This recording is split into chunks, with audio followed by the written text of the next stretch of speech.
Ask Lou is brought to you by Ace Hardware, delivering helpful hardware service since 1924. Ace, the helpful place. Here's a question from Walt in Nevada.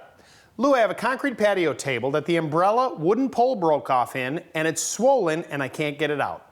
I also have another similar problem with a concrete table where the pole will not go in because the hole was bored too small.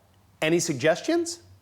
Well, Walt, these are two pretty easy fixes that you can do yourself. Now, on that wooden pole that broke off, take a drill bit, a small bit, and start drilling a series of holes into the wood. By taking out that material, you should be able to spin that right out of there and pull it out. For that other problem where the hole is too small, use a rotary Dremel tool with a sanding attachment and hone out that hole to make it a little bit wider to accept the pole for the umbrella. Here's a Facebook question from Vanessa. We have a fenced yard but also live in a flood zone, so the bottom of our fence has about a 4-inch gap along it. We have small dogs and we are running out of ideas to block the open gap.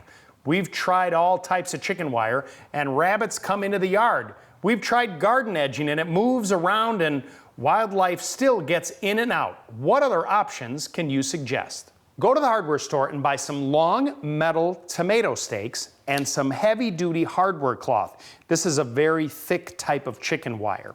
About every 8 to 12 inches on that gap underneath the fence, I want you to pound the tomato stakes in. So it's sort of like an extension of the fence, but it goes into the ground.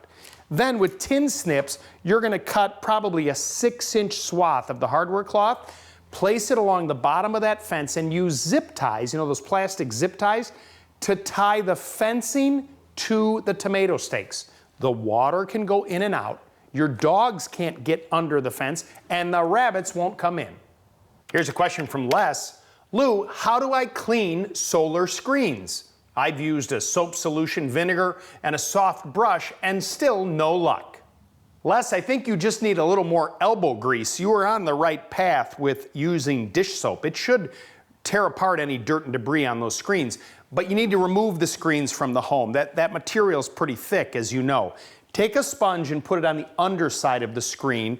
Make a little solution of dish soap and warm water, and then take a shop brush like this and scrub the screen holding the sponge on the underside. It's a little bit of an effort to kind of move yourself around, but once you do that, probably on both sides, stand the screen up, rinse it, let it dry, put it back in, should be good to go.